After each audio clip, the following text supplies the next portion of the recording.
Bueno, ¿qué tal? Hoy vamos a ver una clase sobre control de la actividad motora. Este es un tema muy vasto que no se agota en una sola clase, pero que bueno, de alguna manera ustedes van a ir viendo algunas cosas a lo largo de la carrera que tienen que ver con esto, porque en el fondo toda actividad que hacemos en nuestra vida es una actividad motora. Por ejemplo, digamos, y esas actividades motoras son eh, eso también es llamativo, el producto de una sinfonía o de una secuencia ordenada y controlada, compleja, de contracciones musculares. Y es interesante que todo eso que hacemos en el mundo es producto esencialmente de un solo tipo de órgano, que es el músculo, claro, controlado por el sistema nervioso, que genera esos patrones maravillosos. Por ejemplo, lo más básico que uno piensa cuando está pensando en la acción motora es, por ejemplo, caminar. Algo que nos parece muy natural, pero que cuando lo perdemos, como por ejemplo la persona que está a la derecha debe tener problemas locomotores, hay que ayudarlo. Pero bueno, eso es una actividad claramente eh, motora que incluye la actividad secuencial y coordinada de varios músculos. La postura, que no es exactamente algo de movimiento, sino que justamente es mantener una cierta forma del cuerpo, también es una acción motora porque requiere la coordinación de la contracción muscular de varios músculos al mismo tiempo. Y todas estas dos están muy influidas por el sistema vestibular. El sistema vestibular, que vieron hace poquito, es un sistema que nos informa de cómo nos estamos moviendo y cómo es nuestra posición en el cuerpo con respecto a la gravedad y al ambiente en general. Y entonces esa es una de las informaciones que recibe nuestro cuerpo. Si ustedes miran lo que hemos venido viendo hasta el curso, en el curso hasta ahora, es esencialmente cómo sensamos el ambiente. Y bueno, ahora estamos hablando de cómo actuamos. Y una actuación entonces es caminar, otra actuación es la postura, pero hay muchas otras. Por ejemplo, ahí tenemos un niño que está agarrando con sus dos dedos un arándano. Y piensen que eso es una actividad que es bastante automática. Obviamente cuando uno en general está haciendo una actividad, incluso puede agarrar un objeto, yo que sé, el mate, cuando uno va a tomar un mate, a veces sin siquiera mirarlo mucho, le da una pequeña mirada para dónde está y lo toma, y eso incluye hacer una serie de movimientos, de contracciones musculares que acercan, ¿sí?, el brazo al lugar, la mano hacia el mate, que ya la vamos poniendo en la posición, en la forma que es para agarrar el mate, y si todo va bien, llegamos a ese mate, lo agarramos y tomamos. A veces si hay obstáculos no lo agarramos y la mano se tiene que corregir, a veces sola, y a veces tenemos que mirar para poder corregir el movimiento. Todo eso es una acción motora bastante compleja, por cierto, pero que nosotros hacemos sin mucho esfuerzo. Acá hay otras un poco quizás más celebradas, por ejemplo, hay una persona dibujando, o una persona haciendo una escultura, o construyendo algo de madera. Todas esas actividades requieren la manipulación de objetos en relación al ambiente, en una manera que, digamos, que tome en cuenta lo que está pasando en el entorno del ambiente. Y obviamente estas no son las únicas cosas que hacemos, de hecho todo lo que hacemos. Por ejemplo, ahora vamos a ver una que celebramos mucho. Acá tenemos a Pelé, le dieron una pelota, y si lo miran en cámara lenta de vuelta, van a ver la maravilla de lo que hace. Le pasan la pelota, la para con el pecho, antes de que caiga le pega, la da para el otro lado, pica, y le pega, que es el gol. Eso, y esto que vemos ahora, de Ronaldinho, ahora mírenlo de vuelta, miren cómo cuando va corriendo a gran velocidad y pasa las piernas una arriba de la pelota para engañar a los rivales, los elude y tira, bueno, no hizo el gol. Y acá tiene otra de Ronaldinho, una maravilla, bueno, que escuchan el sonido del relator, mucho, miren lo que hace, pega, un puntazo, la pelota va por arriba, pasa por atrás y él ya sabe para dónde va a ir y va corriendo para ese lado. Eso nosotros celebramos mucho y llenamos estadios y pagamos dinero para ver. Es en el fondo una acción motora, que es alguien que viene caminando o de hecho corriendo, que además tiene que llevar un balón, que tiene que tomar en cuenta a los rivales, ¿sí? Para ver dónde están, que tiene que planificar para dónde quiere que vaya la pelota, y eso quiere decir que tiene que planificar cómo tiene que mover el pie y las piernas para irlos engañando, y cómo tiene que ir moviendo el cuerpo para llevar la pelota por donde quiere. Y después patear. Y todo eso en unos pocos segundos. Es una acción rapidísima para lo que estamos acostumbrados, en donde eso pasa con cualquier jugador, lo pasaba con Pelé, que la duerme en el pecho antes de que caiga, le pega, pero le pega para que ya le quede acomodada para el otro lado, la deja picar y patea. Ronaldinho hace estas dos jugadas que hace, son una maravilla. En muy poco tiempo, usando lo que ve y lo que sabe manejar su cuerpo, hace una sucesión, si lo quieren pensar así, de contracciones musculares controladas por su sistema nervioso que le permiten ejecutar ese movimiento e incluso ser sensible a lo que pasa. Si él, supongo que cuando están llevando la pelota, espera pegarle con el pie en un cierto momento, porque por eso es un gran jugador, ya prevé, hay un montón de predicción acá, y eso vamos a volver en un rato, en cuanto a cómo se calcula la trayectoria de lo que uno tiene que hacer, y esa trayectoria se calcula compatibilizándola con la de la pelota. Eso es bastante obvio que es un sistema motor. Piensen además que otras cosas también son sistemas motores. Por ejemplo, nuestras expresiones faciales, que transmiten, por ejemplo, nuestras emociones, son contracciones musculares, secuencias de contracciones de músculos que cambian nuestra cara y que expresan cierto contenido. Un abrazo es una serie de contracciones musculares.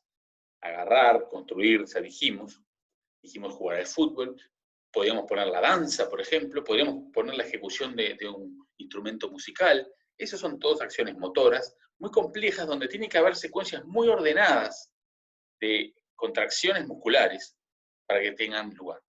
Y hay una que yo estoy haciendo acá todo el tiempo, que no es esta de gesticular con las manos, que es hablar.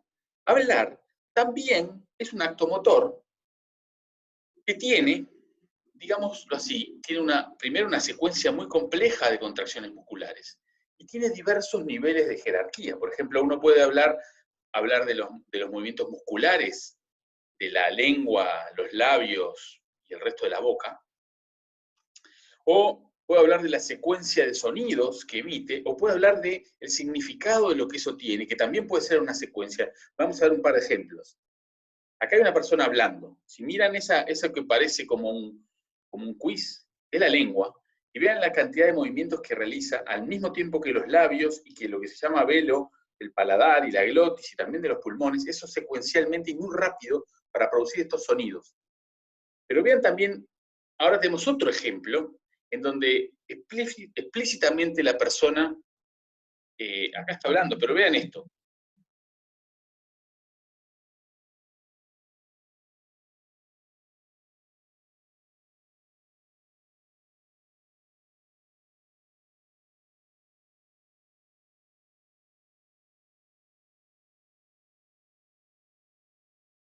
Bueno, es la única parte esta que pude conseguir que no tenía insultos. Esto es de una película que se llama 8 Mile, con Eminem. Lo que hacen los raperos estos en Detroit, está buena esa película, es parecido a lo que hacen los payadores, digamos, desafiarse hablando. Y eso es muy interesante, porque además de esa secuencia que teníamos al principio de la persona hablando, moviendo la lengua que parecía como un ratón, arriba de eso, esta persona, la Eminem, poniendo el sonido, que sea el sonido de las palabras, y que sea además el sonido que va en cierta rima, en cierto tono, en cierto ritmo con la música, y que además provoque en el otro una sensación, en el otro y en los otros, una respuesta, y todo eso son varias secuencias. Uno puede pensar como que uno dice, bueno, tengo una secuencia de cosas que le quiero decir a esta otra persona, y tengo además, eso es una secuencia de palabras, pero además puedo buscar las palabras que rimen, y las puedo decir en una cierta velocidad, de cierta manera, y eso en su turno quiere decir que mi lengua va a hacer esos movimientos ordenados. Piensen entonces, hay como secuencias encajadas de cosas. Todo eso es control motor. Y lo hacemos porque es lo que hacemos. O sea, básicamente para eso tenemos un sistema nervioso. No es para contemplar el universo, es porque tenemos que hacer cosas en el mundo. Y hay una cosa muy interesante con esto. ¿Cómo lo hace el sistema motor, esta cosa tan como maravillosa de rápidamente, hacer una secuencia, una sinfonía, como decía por ahí, de contracciones musculares? Bueno, acá hay un poquito de lo que usa. Obviamente, ahora la idea es meternos un poco en el detalle de esto, pero el sistema nervioso recibe la información que recibe por sistemas sensoriales y propioceptivos. Eso le permite, y esa información congruente de varios lados, le permite corregir esos comandos motores, que le llamamos comandos motores como la orden que llega del sistema nervioso hacia los músculos para contraerse. En todo momento estamos tomando en cuenta esa otra información. Por ejemplo, Ronaldinho está viendo por dónde vienen los jugadores, por dónde viene la pelota, pero también está sintiendo inconscientemente cuál es la tensión de sus músculos, cuál es el estiramiento de sus músculos. Siente si toca o no toca la pelota, si está tocando el piso, siente cómo está orientado en el espacio gracias al sistema vestibular. Toda esa información escucha, además, y ve. O sea, toda esa información se combina rápidamente y en paralelo. Una de las cosas que tiene maravilloso el sistema nervioso es que tiene como muchos canales de información en paralelo, entonces puede estar como tomando en cuenta muchas cosas. Y una cosa que es muy sorprendente, que dice ahí, ocurre esto en un organismo con neuronas lentas. Claro, Álvaro les habló del potencial de acción y habla de milisegundos. Y para nosotros un milisegundo es rápido. Pero en el milisegundo que una neurona demora en generar un potencial de acción, un componente informático de un procesador hace miles o millones de operaciones. Es muchísimo más lenta una neurona, ¿sí?, que un componente electrónico. Y una computadora que tiene muchos componentes electrónicos puede hacer muchas operaciones. Si tiene muchos de estos conectados, podría hacer quizás más operaciones que las que hace el cerebro. No es tan así porque, bueno, el cerebro tiene muchísimos componentes, pero no sería raro que dentro de poco uno tenga computadoras que tengan tantas operaciones como el cerebro. Sin embargo, vamos a ver cómo sería entonces un Ronaldinho robot. Acá lo tienen.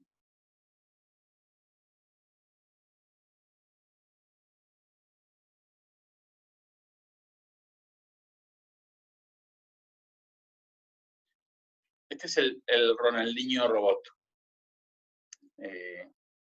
Aunque se la sacan ahí.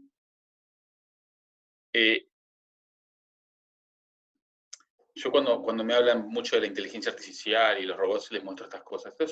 Esto es la copa final, la final de la copa del fútbol robótico del 2018, hace poquito. No da para reírse mucho porque capaz que en unos años hay robots que juegan mejores que la mayoría de nosotros. Yo más o menos juego como el robot, pero no, claramente estos robots están muy lejos de Ronaldinho y ese tipo de cosas. Todos hemos visto igual el perro guardián ese de Singapur, creo que era, iba por los parques ahora con la epidemia avisando a la gente que se fuera, y ese perro no lucía tan tosco como estos robots. Ese es un tema interesante que tiene que ver con que el bipedalismo, el estar parados como nosotros, como esos robots, le agrega una complejidad extra al sistema nervioso para poder, digamos, manejar o controlar la locomoción. La locomoción de los animales cuadrúpedos, voy a hablar un poquito más adelante también de eso, en cierta medida es más fácil y está asegurada a nivel medular. En nuestro caso, quizás, y algunos especulan por la necesidad de incorporar la información vestibular y en el bipedalismo, es más difícil que toda nuestra caminata esté a nivel medular. Y eso es un problema, por ejemplo, para la gente que tiene comprometido o dañada la médula. No es tan fácil como en un animal. Hay animales que uno puede eliminar, por ejemplo, sacar la conexión entre el cerebro y la médula, a nivel, por ejemplo, del bulbo, del tronco cefálico en algún lado, y el animal puede seguir caminando. Eso no es así en los humanos. De todas formas, esto está para mostrar que el sistema nervioso, con componentes mucho más lentos y ruidosos que los de una computadora, resuelve problemas de procesamiento de información, de mucha información, mejor, más rápido y con mucho más flexibilidad. La pregunta, lo que todos los investigadores quieren entender, es cómo lo hace. Y que tengamos robots que hacen esto y no son Ronaldinhos de verdad, un poco es una cuestión de limitación tecnológica, pero un poco también es que quizás no entendamos todo como debiéramos entenderlo para poder al menos copiar lo que hace un ser humano.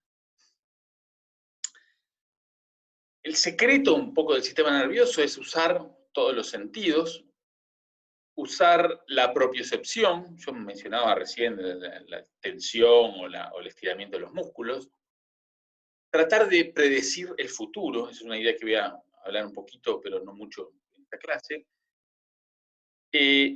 Otra idea importante es delegar funciones, o sea, no está todo calculado en el cerebro, no lo está. Entonces hay estaciones, así como hay una jerarquía en la producción de secuencias cuando queremos hacer un comportamiento complejo, hay una jerarquía en la estructura del sistema nervioso cuando tiene que ejecutar estas órdenes. Y lo último, como todo el sistema nervioso, hay plasticidad y aprendizaje. Mucho de lo que hacemos lo aprendemos. O sea, nacemos con nuestro sistema, digamos, nuestro cuerpo más o menos armado, pero bueno, va creciendo. Y hay un cableado del sistema nervioso, ya podemos mover los músculos, nos movemos, pero mucho tenemos que aprender a cómo, si yo quiero agarrar un objeto, ¿qué tengo que mandar? ¿Sí? ¿Qué tengo que mandar de mi cerebro a la médula y de ahí a los músculos para que ocurran las contracciones que yo quiero? Y eso requiere aprendizaje. Y cuando cambia la situación, cuando hay una situación, yo qué sé, digamos, queremos aprender una nueva tarea y requiere moverse en un mundo más complejo, diferente, yo qué sé, operar una nueva máquina, aprender una nueva habilidad, muchas veces tenemos que aprender con muchos ensayos, con muchos intentos, a hacer eso de la mejor manera. Entonces, ese es el otro secreto del sistema nervioso. O sea, va ajustando durante mucho tiempo, que es algo que las máquinas ahora están empezando a hacer, a aprender. ¿Verdad? Digamos, hace un tiempo ya que las tenemos, ahora lo hacen de manera muy profesional. Muchos de los robots que se usan, por ejemplo, el perro ese de Singapur, seguramente usan cosas que aprendimos tratando de emular el sistema nervioso. Entonces, bueno, vamos a tratar de ver un poquito cómo lo hace, y para eso vamos a hacer primero un enfoque desde abajo hacia arriba, de lo más básico hacia el sistema nervioso. No vamos a llegar desde lo más básico a la corteza, más bien que en el medio nos vamos a parar y vamos a ir de la corteza hacia abajo. Entonces, primero voy a hablar de los músculos y de la médula, después voy a hablar de la corteza, después voy a bajar de la corteza hacia los ganglios de la base, el cerebelo y el tronco cefálico, digamos, por decirlo de alguna manera. Primero un comentario, dice un comentario sobre modelos, pero tenía que ver con eso que decía por ahí arriba de predecir el futuro. Como yo les decía al principio, si uno quiere aprender, digamos, tiene que aprender cómo moverse cuando es niño. En el fondo lo que está diciendo es como que aprende una especie de modelo en donde dice, bueno, si yo quiero que el movimiento sea este, o tal, o aquel, o este que está acá, o quiero mover desde donde estoy, contraer la mano, tengo que aprender cuál es la secuencia de comandos musculares que tengo que muchas veces esa es la única información que tengo, porque el sistema de retroinformación es muy lento. A veces, por ejemplo, con los movimientos oculares, yo no tengo un feedback que me diga, bueno, para dónde vamos. O algunas otras actividades motoras que son tan rápidas. Piensen que cuando nosotros hacemos una actividad motora, entre que mandamos la orden desde el cerebro y se ejecuta, pueden pasar varias decenas, cientos de milisegundos. Imagínense que son Ronaldinhos o Messi o Pelés o Maradonas o Luisito Suárez y vienen jugando a la pelota no tienen mucho tiempo para mover el pie si quieren eludir al jugador. Entonces, muchas veces depende el poder hacer eso de tener una gran cantidad de experiencia y tener un buen modelo de yo quiero que el pie vaya para allá, golpee la pelota y se la mande para aquel lado. Y no podemos confiar en mucha información que vuelva, porque si cuando vuelve la información ya está la pelota en otro lado.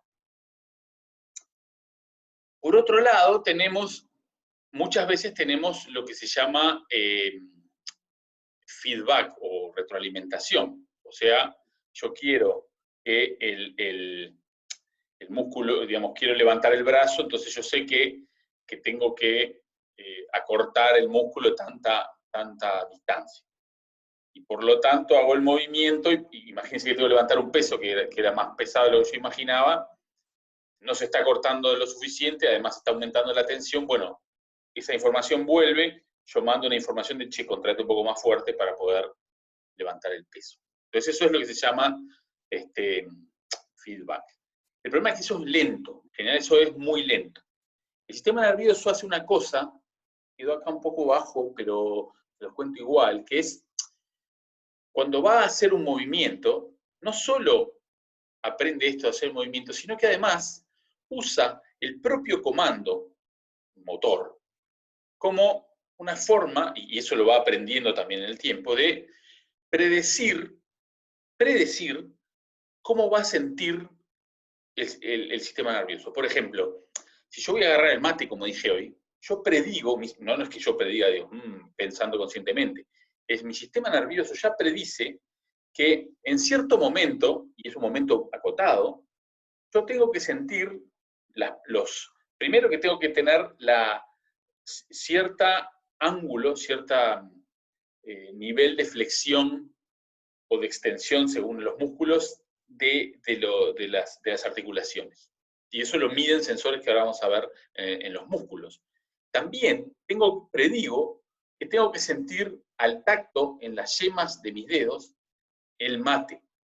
Entonces, esa información, eso ya lo puedo predecir al momento que mandé la orden, ya mi sistema predice que tiene que sentir eso. Y si no siente eso que tiene que sentir, ahí hay una señal de error. Esa señal de error es mucho más rápida, en vez no toqué el mate, no. Yo ya básicamente puedo tener como una especie de modelo que me dice, si el error es tanto para tal lado, metele un poquito más para este otro lado. Y eso que se llama, básicamente que usa como una especie de modelo, hay varias como redes neuronales que hacen esos modelos, que lo que hacen es anticipar no el resultado final, sino qué cosas voy sintiendo en el camino. Voy anticipando cuáles son las sensaciones o cuáles son las propiocepciones que voy a tener que tener. Y eso es muy útil para acelerar los tiempos de compra. Ese es uno de los secretos que se usa en el sistema nervioso y que también los ingenieros quieren reproducir para meter en los robots. Termino esta parte de modelos. Entonces, me interesa ahora meterme en, como dice ahí, de abajo hacia arriba, ir de los elementos del sistema motor hacia la corteza. Por un lado están entonces los músculos. Como dice ahí, tenemos aproximadamente unos 650 músculos esqueléticos o estriados. Esos son los únicos músculos que hacen movimientos voluntarios. El músculo esquelético, porque está pegado al esqueleto, o estriado, porque cuando lo miran al microscopio, tiene unas estrías, que ahora vamos a ver qué son. Cada músculo, por ejemplo el músculo del bíceps o el tríceps, lo que sea, está formado por un conjunto de fibras musculares. Y adentro de las fibras musculares, digamos, la fibra es la célula del tejido, y adentro hay miofibrillas, que son los elementos contráctiles. Las miofibrillas son unas proteínas que se llaman actina y miosina, que lo que hacen es, básicamente, la miosina tiene como unas cabecitas que se pegan en la actina, y hay una miosina que encaja de un lado y del otro, y hacen fuerzas como cerrar. Eso es lo que hace un músculo. ¿Cómo lo hace? Bueno, acá un poquito de la estructura. Tenemos un músculo que tiene, bueno, no puede hacer varios niveles de descripción, es un haz muscular. Ese haz muscular tiene un fascículo, ese fascículo tiene adentro una fibra, y esa es la célula. Esa fibra adentro tiene las miofibrillas, que son las que tienen, estos son un dibujito de la actina y la miosina, que al microscopio se ven como rayitas. Esto, al microscopio, esta parte se ven como rayitas y por eso es un músculo estriado. Y esto es lo que hace fuerza.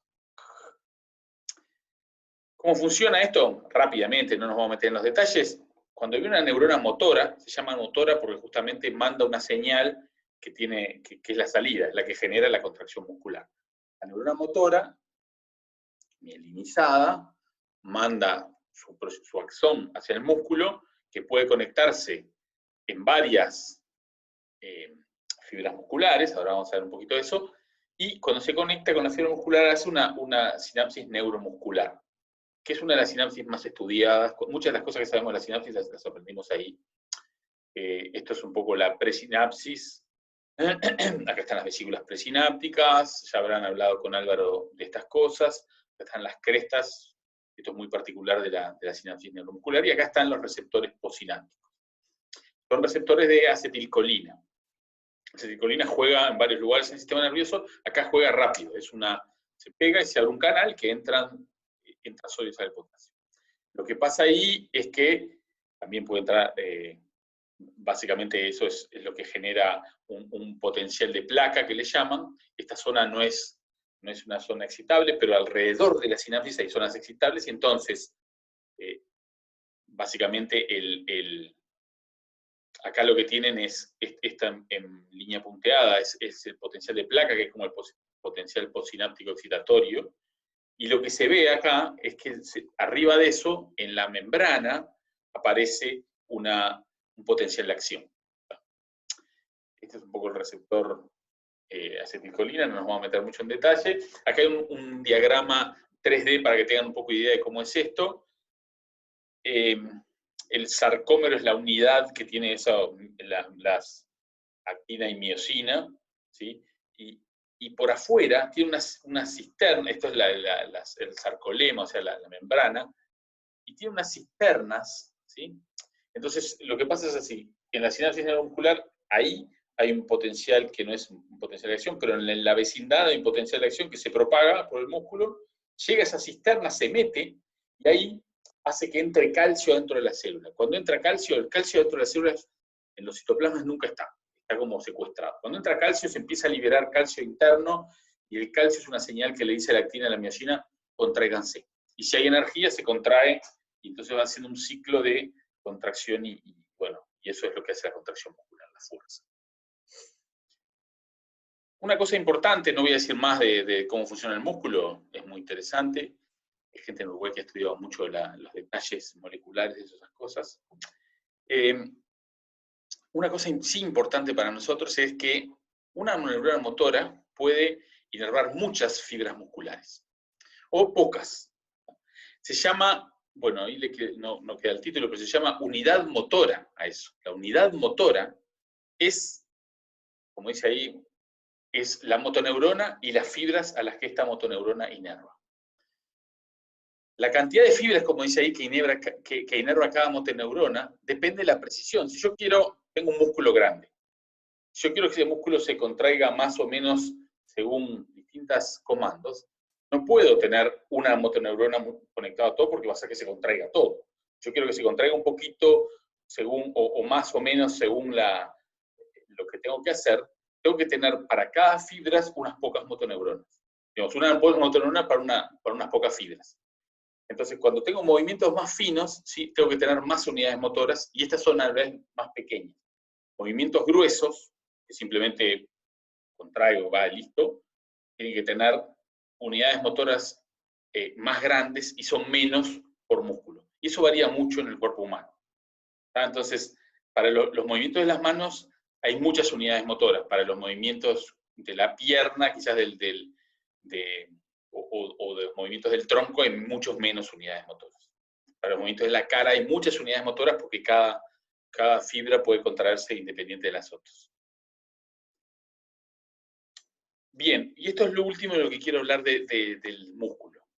El músculo tiene asociados varios sensores. Yo no voy a entrar en todos los detalles, pero tiene, en particular quiero centrarme en dos detalles. El músculo en realidad tiene dos tipos de fibras. Tiene las fibras que se llaman extrafusales, porque no están en el uso, y las fibras intrafusales, porque el uso muscular, que es esto que está acá dibujado, es una célula muscular que tiene terminales de axones y tiene terminales sensoriales también.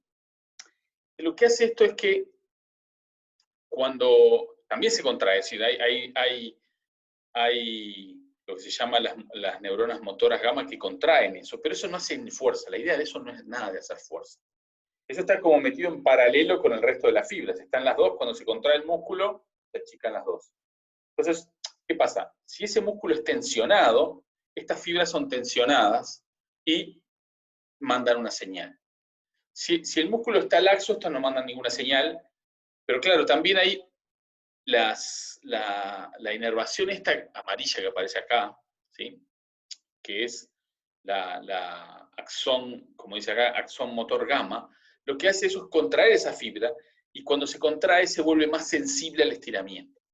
Entonces, si bien en el fondo lo que ellos están midiendo es, tiene que ver con la contracción, en el fondo este uso muscular lo que mide es qué tan estirado o tan corto está el músculo.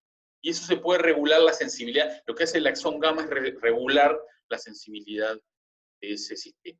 Por otro lado, tenemos el órgano tendinoso de Golgi, que está justamente en los tendones, que es donde se engancha el músculo con el hueso, y eso sí miden la tensión. Entonces ahí después tenemos otras cosas que tienen que ver con otras sensibilidades del músculo, y en realidad hay varios subtipos de estos sobre todo de fibras del uso, pero la idea es que unas miden estiramiento y otras miden tensión. Y eso es información que va, en primer lugar, a la médula.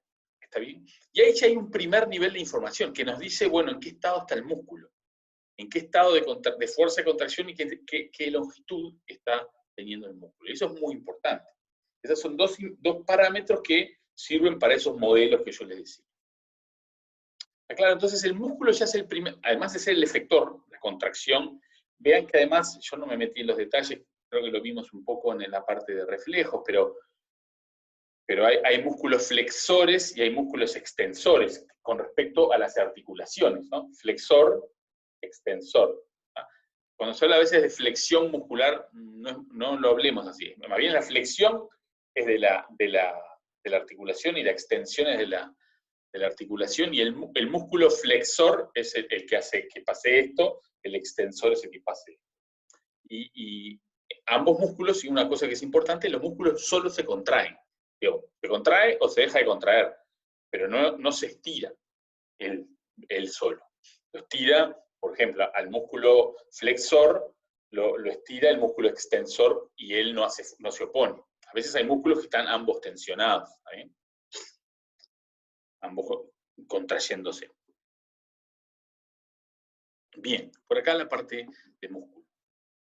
Quiero contar, digamos, esto es un resumen. Los músculos informan la tensión y el estiramiento, y cuanto más finos los movimientos, más unidades motoras, menos fibras por motoneurona. O sea, eso es de lo que venía diciendo antes, era, bueno, si tienen movimientos finos, tienen más unidades motoras y cada unidad motora tiene poquitas fibras. Bien, entonces sigamos subiendo. De los músculos, vámonos ahora, si bien vamos a entrar al sistema nervioso central. Quiero hablar un poquito de la médula, y de acá de la médula ya aprovecho y les voy a contar un poquito los haces que hay.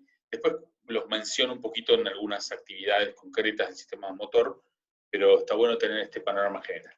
Primero, esto que un poco vimos ya en la parte, que hablamos un poquito de los reflejos. El reflejo lo presentamos nosotros como un ejemplo de una unidad de comportamiento. Tengo una actividad sensorial que va al sistema nervioso central y se hace un comando que es una actividad motora. el reflejo monosináptico, como dice esto, alcanza con que haya en el camino de la neurona sensorial, hay una sinapsis sola con la motora, digamos, quiere decir que varias fibras sensoriales dan información a varias neuronas motoras, pero en un camino hay una sola sinapsis que se cruza en el sistema nervioso central. Obviamente después está la sinapsis neuromuscular, ¿tá? Pero entonces, por ejemplo, acá les mostrábamos el reflejo de estiramiento. Se estira, el haz muscular, el uso muscular se estira, manda la señal, se contrae. ¿Sí? También hay en el medio, puede haber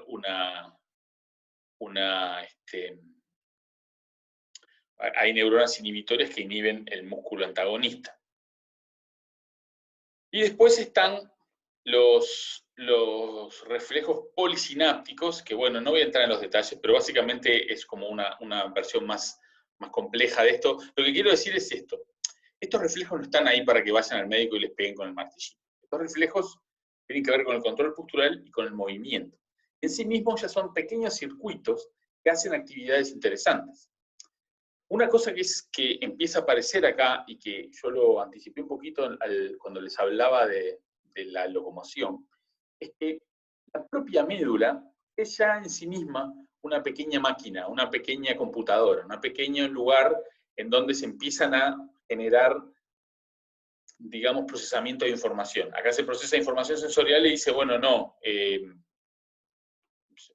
mantenga la postura erguida, o mantenga, si usted se pinchó, yo qué sé, hay varios, por ejemplo, se pinchó, ¿cómo hace para sacar? O se quemó, ¿cómo hace para sacar rápido la mano? Ese es un comportamiento. Pero piensen que esos mismos músculos son los músculos de la caminata, de la marcha, o del movimiento de los brazos. Entonces, ¿cómo juegan ambas cosas? Bueno, una cosa que apareció rápidamente cuando se empezó a estudiar animales sin la influencia del cerebro es que, por ejemplo, en los gatos, pero también en la mayoría de los cuadrúpedos, hasta donde sé, buena parte del sistema, por ejemplo, que genera el ritmo locomotor. Ustedes piensen que caminar genera un ritmo, ¿no? Es como una secuencia cíclica de movimientos musculares. Y tiene 4 etapas, por lo menos, pero pensemos eso. Y ese movimiento cíclico no está fijado o programado en la corteza cerebral.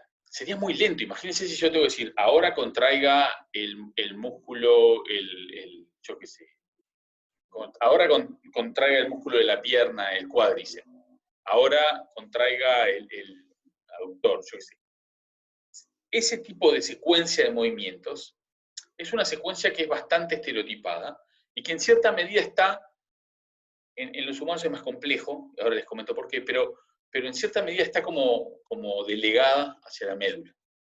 Entonces, a la médula y a otros, como por ejemplo respirar, tiene que ver con en el tronco encefálico tenemos lugares donde se genera el ritmo de la respiración. Obviamente nosotros podemos controlarlo, yo puedo respirar más rápido, más despacio si quiero, y puedo caminar, y puedo pensar y controlar los movimientos de mis músculos de la pierna, pero incluso el caminar más rápido es más una orden que el cerebro dice, dale más rápido, dale más despacio, que diga, contrae más este músculo que este otro. Esa parte local está en la médula. Entonces una idea acá es, bueno, no voy a entrar en todos los detalles de esto, pero que hay como poblaciones de neuronas, unas inhiben a las otras, y que van generando como la alternancia de las contracciones, y ese es el ritmo que está generado en la médula. Y en el medio, en la médula mismo, hay como un conjunto de neuronas, como interneuronas, que reciben esa información del generador de patrones, el generador de ritmos, y que también reciben influencia de arriba. Es como que uno dijera, bueno, tengo el generador de ritmos, pum, pum, pum, pum, la base.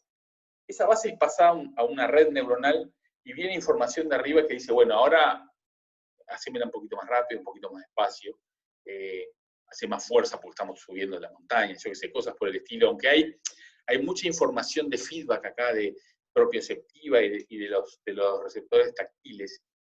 Lo que quiero decir es que los reflejos y todo este sistema de generación de patrones son ya como pequeñas máquinas que están en la médula a ese nivel, mucho más cerca de los músculos, mucho más rápido.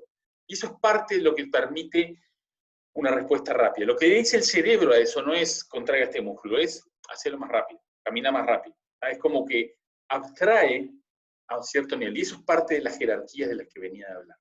Pero en humanos es más difícil porque el bipedalismo hace que sea más complejo el control de las señales.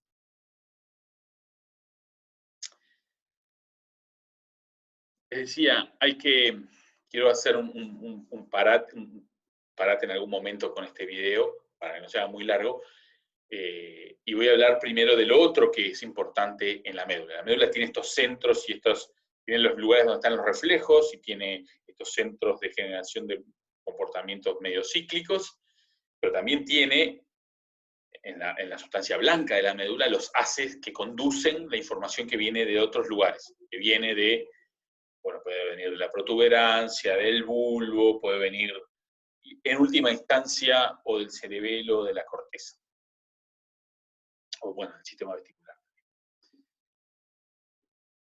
Afortunadamente el sistema, para ustedes, que cuando tengan que estudiar esto,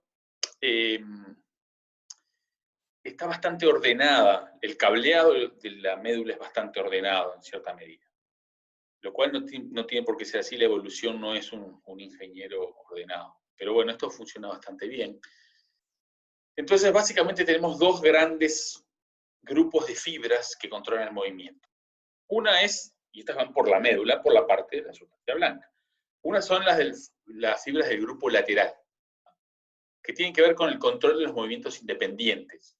Manipular objetos, mover la cara, hablar, yo qué sé, ese tipo de cosas. Después tenemos las fibras del grupo ventromedial, que tienen que ver más con la postura, la locomoción y los movimientos oculares.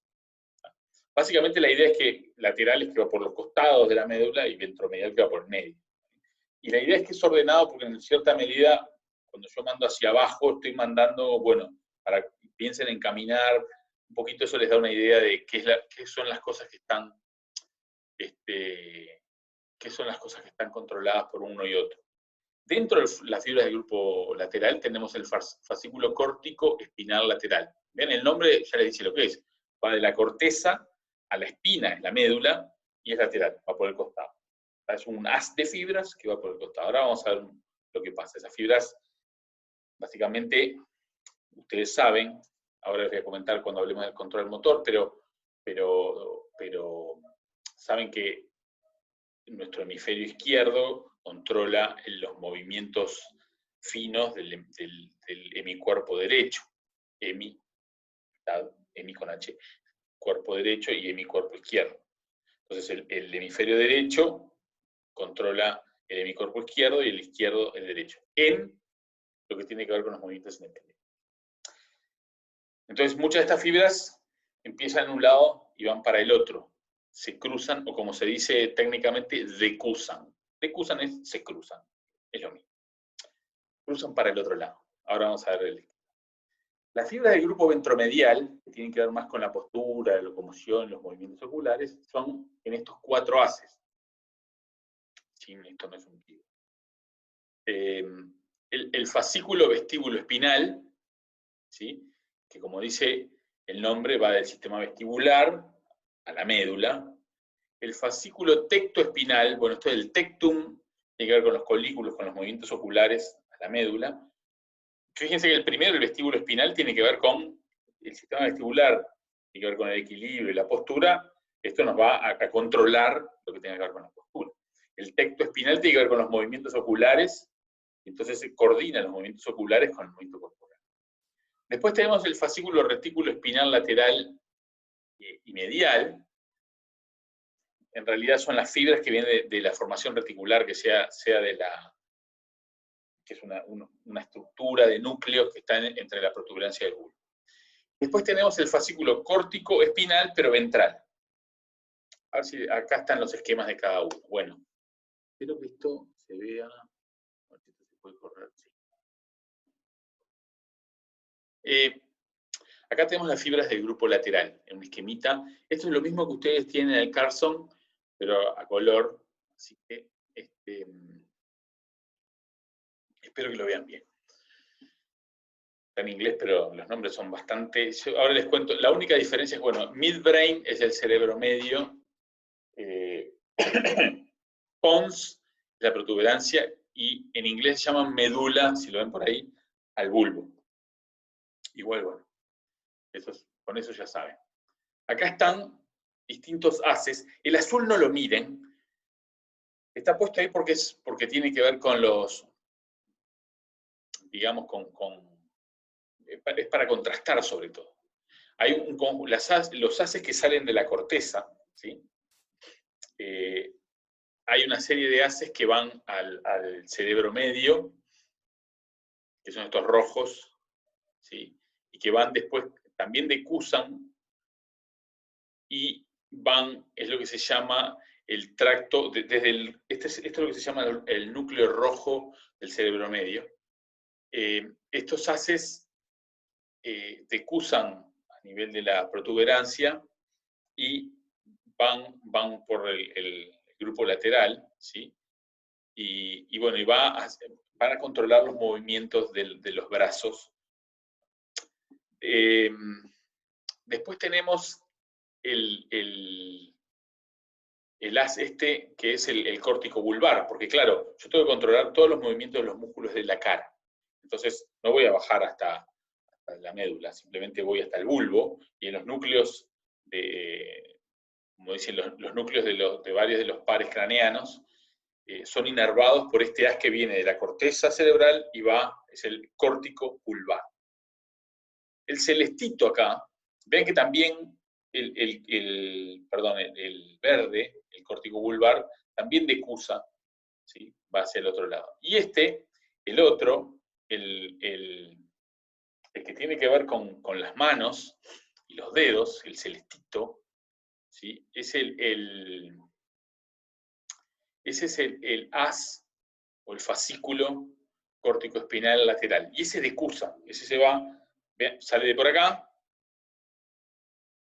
tiene información también de los pies, o sea, de toda la estructura motora que uno puede mover fina, distal le llaman. Distal quiere decir que está más lejos del centro, alejado, a distancia. Proximal y distal. Bueno, lo distal es el haz córtico, ¿cómo es? Córtico-espinal lateral. Ponen el córtico-espinal ventromedial, que es este azul, porque este no decusa. Lo que pasa es que va hasta abajo, hasta los segmentos lumbares, y ahí envía proyecciones para ambos lados de la médula.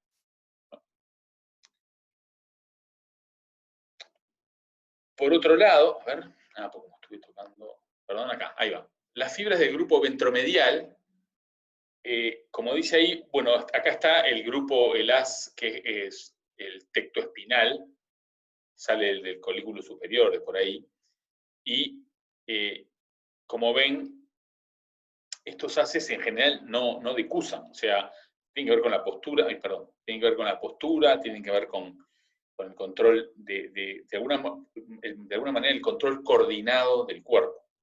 Entonces, no es que yo controlo este lado y este lado, básicamente lo que estoy haciendo es controlo coordinadamente. Obviamente sale de los dos lados, no estoy poniendo uno solo para no llenar el dibujo. Yo no, Carlson. Entonces tenemos el tecto espinal, ¿sí? Como dice acá, el tecto espinal va a los músculos de la cabeza, del cuello y del tronco, y es lo que coordina ojos con esto, ¿no? Yo hago estos movimientos y tengo que al mismo tiempo coordinar ambas cosas. Después tenemos en la formación reticular pontina, esto es, de la protuberancia, ahí hay varios núcleos que tienen que ver, hay un núcleo que si uno lo estimula, aumenta, por ejemplo, la velocidad de la marcha. Cuando genera un haz, ¿sí? Que es el retículo espinal lateral, que va a la contracción de las piernas, ¿sí? De los músculos de las piernas. Pero claro, esto tiene que ver con la parte más bien de flexión. Después hay un haz, que es el haz vestíbulo espinal, que va, bueno, tenemos el vestíbulo espinal y el retículo espinal medial. Hay retículo espinal lateral y retículo espinal medial. Estos dos tienen que ver con el control de las piernas en la marcha. El verde es el vestíbulo espinal y ese tiene que ver con la postura. ¿Está bien? Pero vean, ninguno de estos son axones que decusan. Entonces, acá hay un poquito un resumen.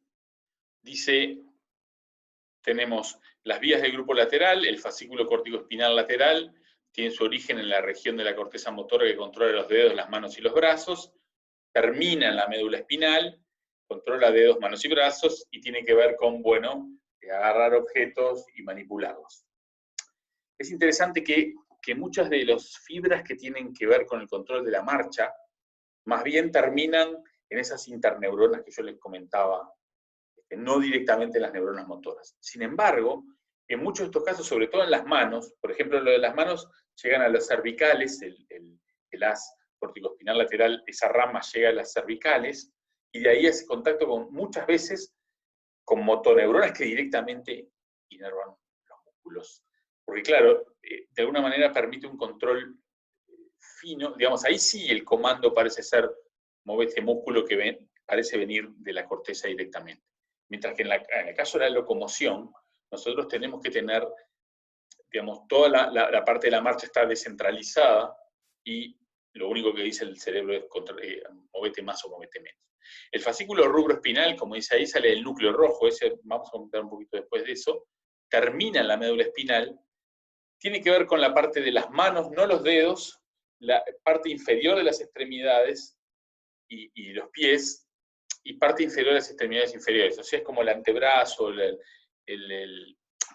parte ¿cómo es? Del talón, etcétera, toda esa parte de la pierna, de la rodilla hacia abajo. Dice, como dice ahí, dice movimientos de los antebrazos y manos independientes de los del tronco corporal. O sea, la idea es que todo lo que hacemos que no son, ¿no?, de cosas vinculadas a un movimiento secuencial, pero por ejemplo el movimiento que tiene que ver con mover el brazo para alcanzar algo, eso tiene que ver con el rubro espinal. Después está el córtico vulvar, como dice ahí, va desde la corteza, de lo que controla la cara, y están todos estos pares craneanos, el 5, el 7, el 9, el 10, el 11 y el 12. Básicamente controlan la cara y los movimientos de la lengua, el habla, todas esas cosas tienen que ver con eso.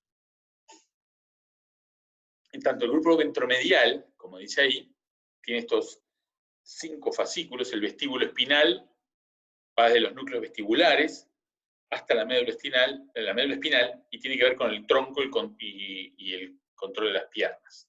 Y tiene que ver con la postura. Naturalmente, vestibular, que mide cómo está la posición de nuestro cuerpo y cómo se está girando su movimiento, evidentemente tiene que ver con el control de la postura. El fascículo tectoespinal, que yo les comentaba, de alguna manera sale de los tubérculos cuadrigéminos superiores y termina en la médula espinal, y lo que hace es coordina los movimientos de los ojos con los del tronco y la cabeza.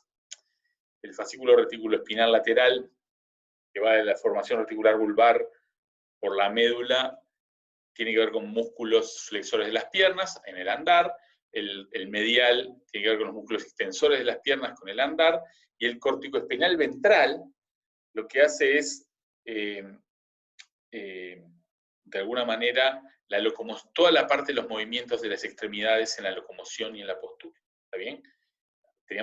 Fíjense que dice manos, no los dedos, parte inferior de las extremidades superiores. Lo que dice esto es, si ustedes miran, el fascículo rubroespinal dice manos, no dedos, parte inferior de las extremidades superiores, pies y parte inferior de las extremidades inferiores. En esto es parecido, lo que hace esto es el control de la parte de movimiento de los brazos que tiene que ver con locomoción y con postura. ¿Está bien?